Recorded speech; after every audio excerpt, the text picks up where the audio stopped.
everyone, this is Nacho Corona. This is Talking with Nacho, episode 2. I'm right here in Eli's Cafe, Developing Cafe. This is part 2 of our podcast. We're doing part 2 here. We just finished part 1. And I have a lot of questions here. If you want to reintroduce yourself again for part 2, Eli, go ahead. Yeah, hey guys, I'm Eli. I'm the owner of JBird's. It's a little specialty coffee shop out in Daytona. We are at 126 West International Boulevard. But if you haven't checked out the part 1 yet, definitely go do that. But like I said before, such a pleasure to be on the second episode ever of Talking with Nacho. Thank you, man. Yeah. So this one's really exciting, and I think everyone's gonna like it. So we're gonna talk about your customers. I noticed your Instagram. You post so many videos with your customers. Even I'm there, and I love that. We did that on May 9th. That was a while ago. Yeah, that was a while ago. So I want to ask you. It looks like you really appreciate your customers. And from what I saw, your customers really appreciate you. How do you feel about that? Is there anything you want to add or express? Yeah, that's an interesting observation, but definitely true. I could soapbox for hours on this, so the podcast is only 20 minutes.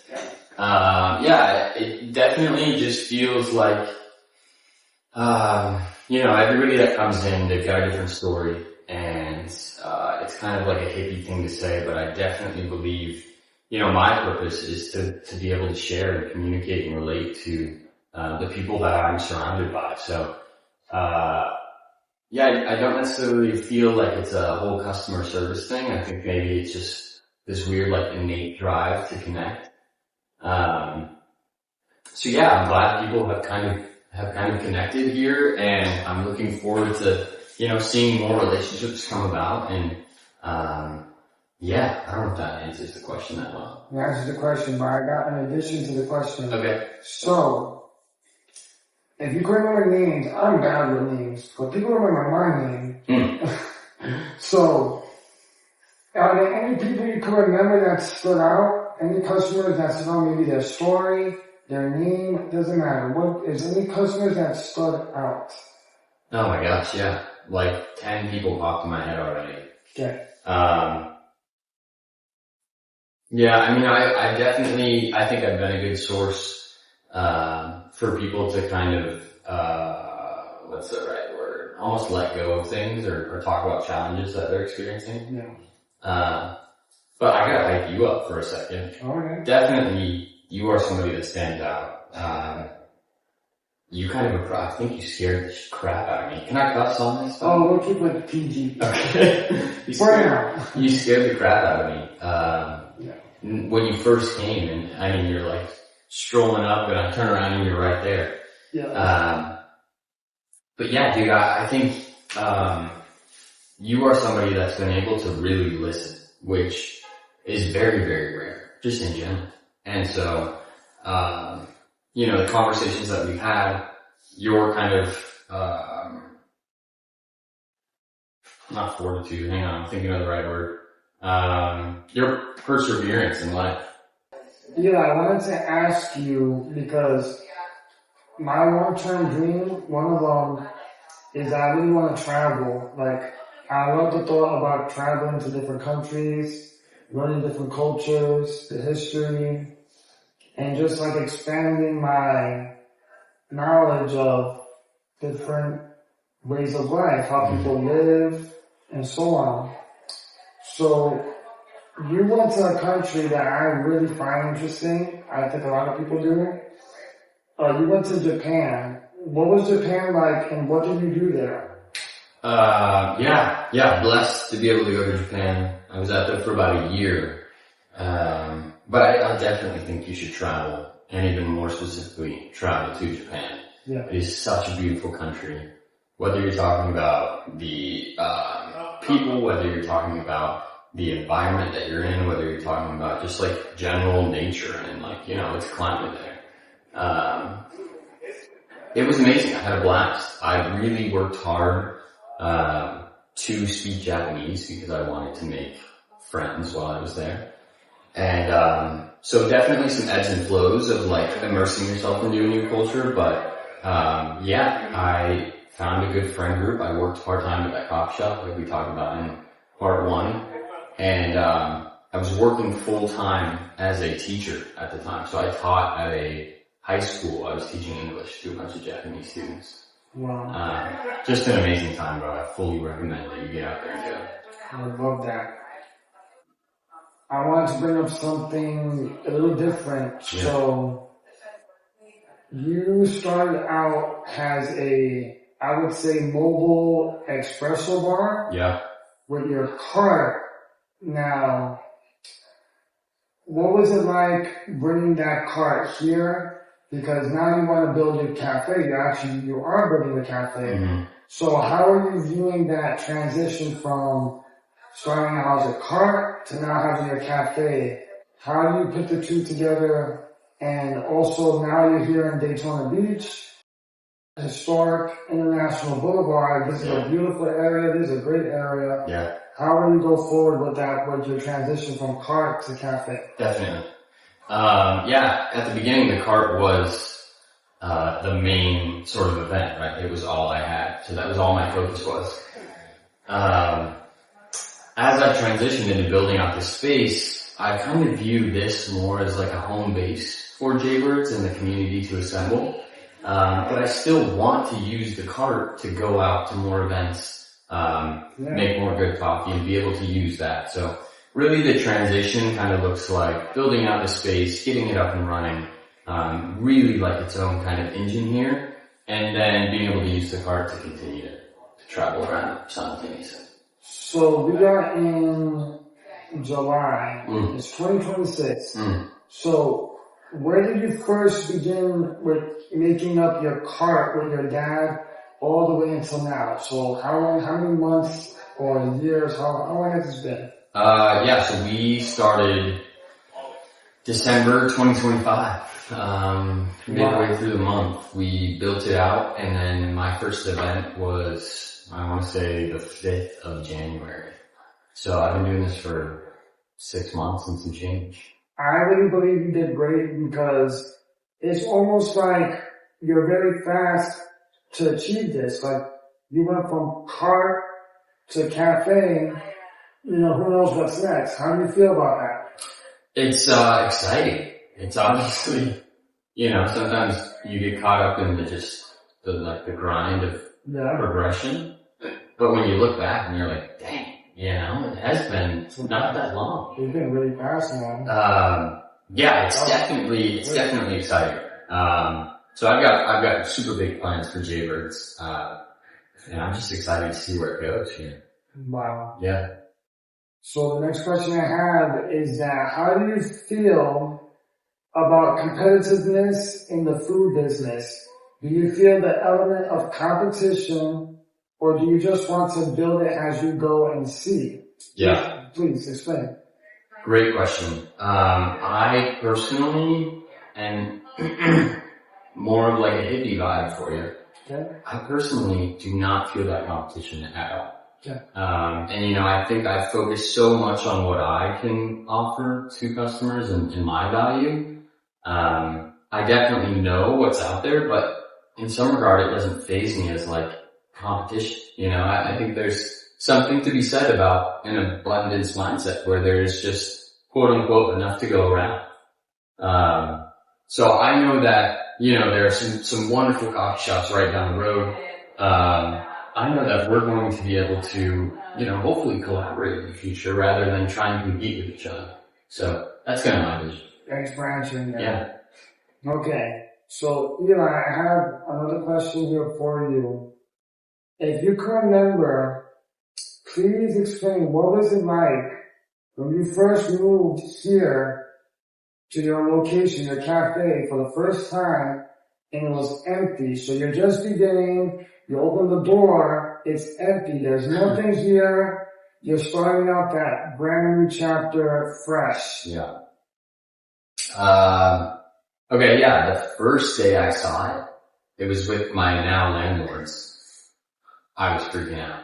You know, I was so excited, and just kind of enamored with this potential. Still am, to be honest, but it wasn't until, you know, a lease is signed and I'm starting to really kind of embed myself into this, where you get those feelings of feeling overwhelmed. You know, you get those little spurts where you're like, whoa, you know, I gotta furnish this place, and whoa, I gotta build out a bar, and I have to change the bathroom around. So that definitely can kind of take a toll, but just things to knock out as we go along, you know?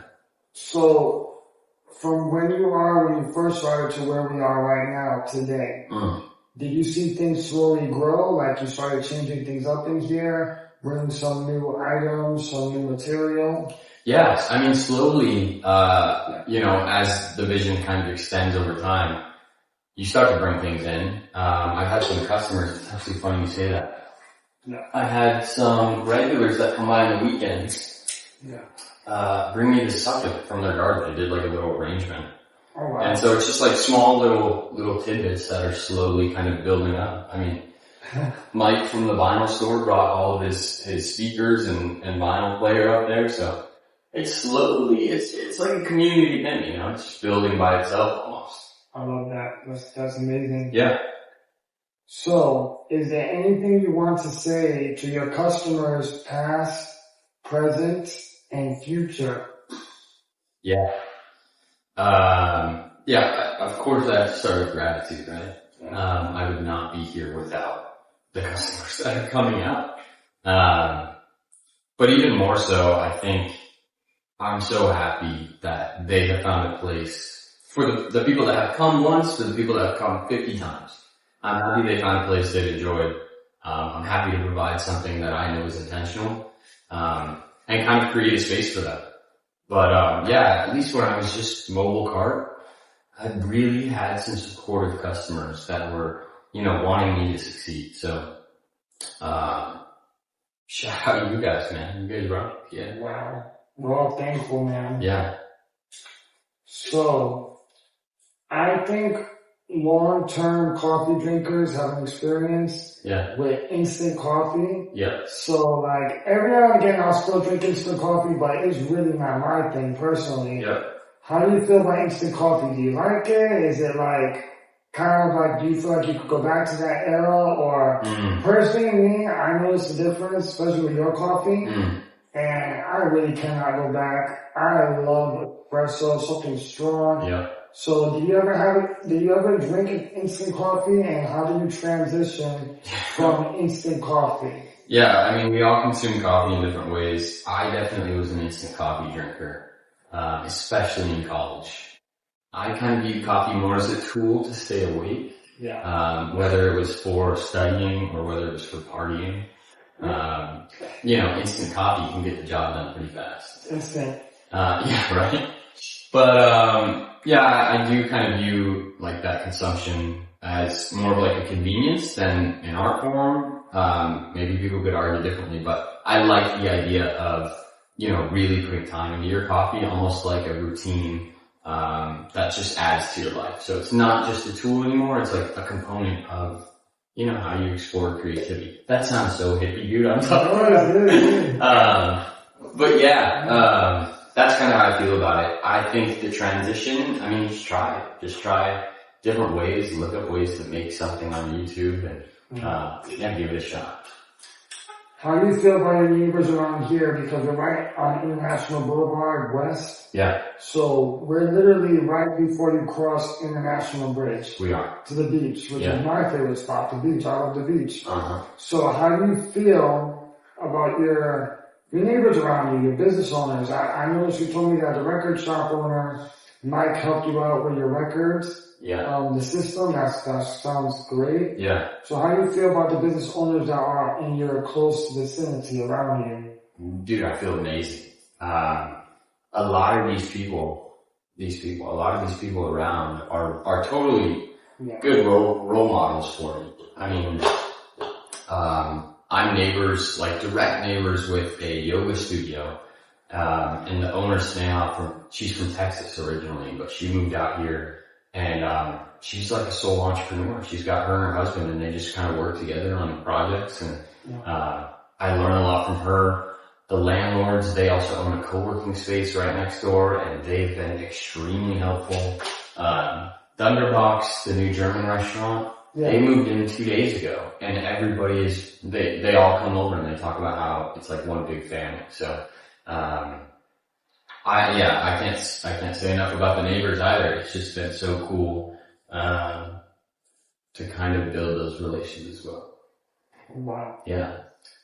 How does it feel building up your own merchandise, like t-shirts? I just saw, not just maybe an hour ago, you got some hats. Yeah. With your logo. We gotta talk about your merchandise. That's pretty cool. Yeah. Honestly, it's kind of stressful, dude. I definitely didn't want to sell somebody just a t-shirt or a hat that they throw away.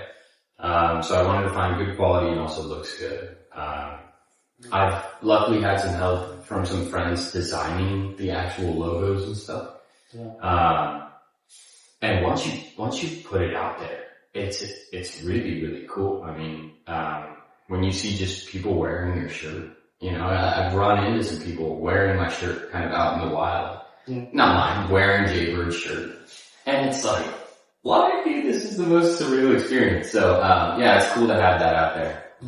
Definitely want to continue to create good merch. The main element to your merchandise looks like the logo. Yeah. Can you please explain the logo? It looks kind of like minimalist. Like it looks like a drawing.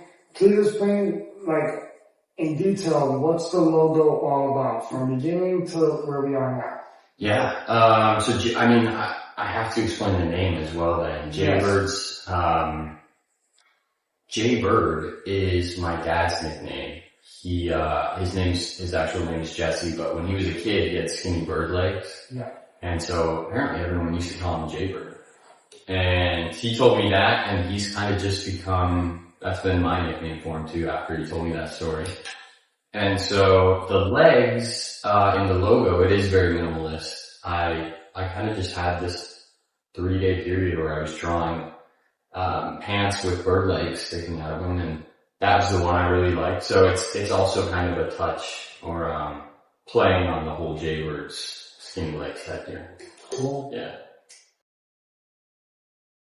As time went on, what was it like building up your schedule? Because, you know, people have 9-to-5 jobs and you notice different things when you're in the area. So how did things change over time? And at the end of this question, let us know your current schedule. Okay. Luckily for the first month, my thought was I can show up every single day from 6 a.m. to 2:30.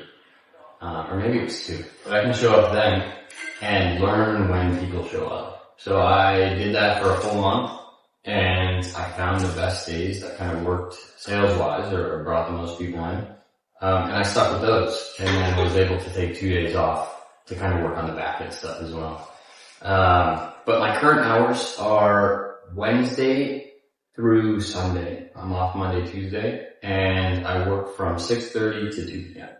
Wow. Yeah. So we're going to go to a little bit from your college days. So your college friends, are they a big support? Are they helping you with different things like merchandise, keeping in contact with you and so on? Definitely. Yeah, they definitely are super supportive. My friends are very aware that I kind of jumped from hobby to hobby. But I think I really kind of found my groove here. So they were super excited for me and very supportive. I recently brought them some t-shirts, and we all kind of wore them together and had a good time, and we were able to chat about the business, but definitely a big support group for me as well. Wow. Yeah. This next person is really important. So throughout my life, I've had to deal with my medical condition, muscular dystrophy. So I've always been in a wheelchair, and I've never been able to stand or walk. But on my first episode when I did the MMA fighter, I felt a strong relation to fighters because even though it's a combat sport, it's still in that category of fighting.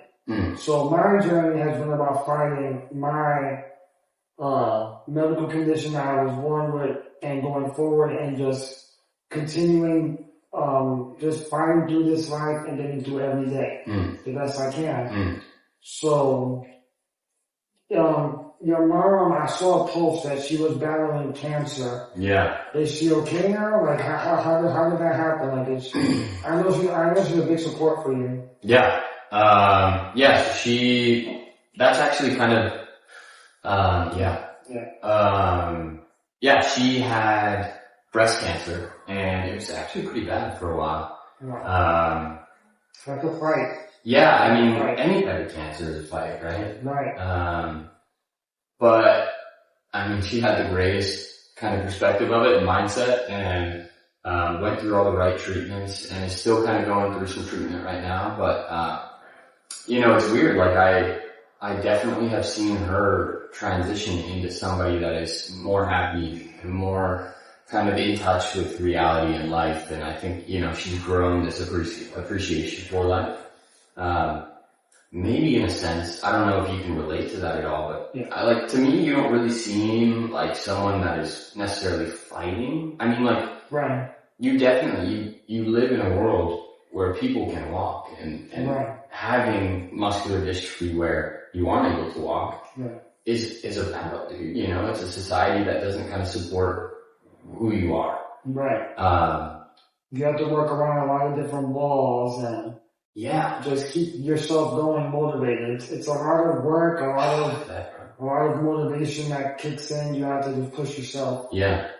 Yeah, and you know, I see it, and maybe not necessarily like the pushing yourself, but I see you as somebody that is so confident in who you are. Yeah. And your current status, how you're in the share. And so, I kind of see you as a dude.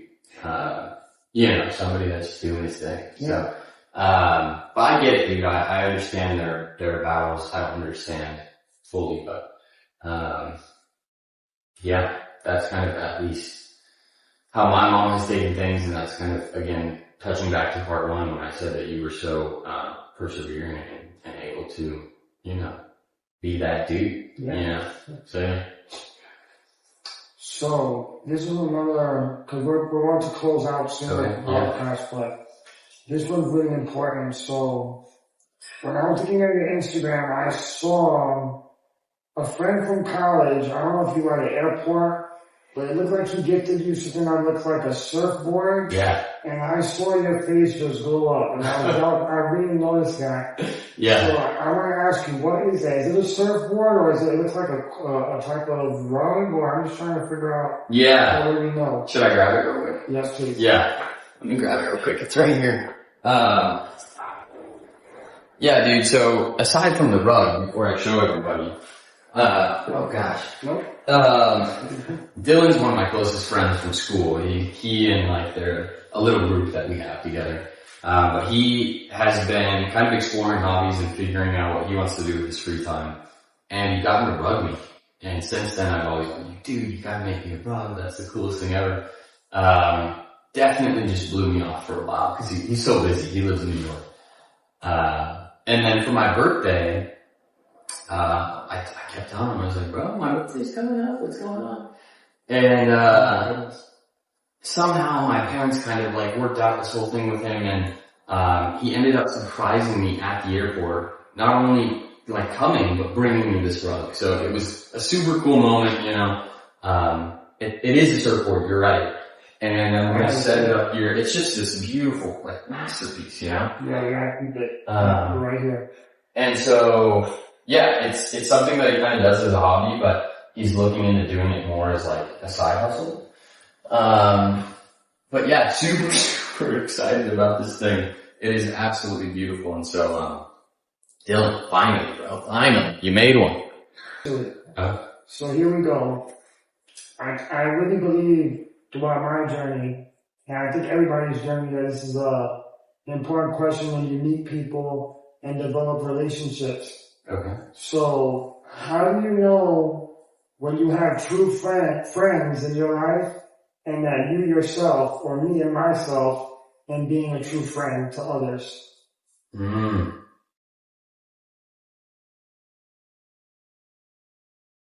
Yeah, that's a big one, right? Yeah, dude, that's good. Yeah, I'm telling you, I thought about that one for a while. Wow. You're being a true friend to yourself, and others are being true friends to you. How do you know? How do you feel it? How do you feel that? And it looks to me like you got some true friends around you. Most definitely. Damn, that's such a good question. Yep. Alright, close out with this one. That's the last one. Yeah, I think that, I think you can really feel like this, sense of trust in a good friendship. And I think that's really being, maybe open's not the right word, maybe intimate is not the right word either, but, you can be authentic, which is really hard to do. Really, really hard to be authentic. But I think with the right people and the right friends, not only is it comfortable, it's something you want to do.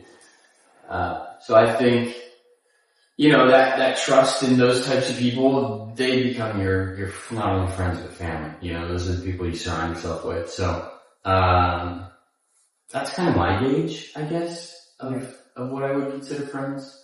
Can I flip the podcast? Yeah. What's your take on that? Oh my goodness. So for me, during my time, I'm 32 now, so I went through so many different friendships, acquaintanships. I really feel like the best friends you can have that are true friends are there for you. They want to help you. They want to see you succeed. And you could call them. They won't ghost you. They'll pick up the phone. And good times, bad times, they're there for you.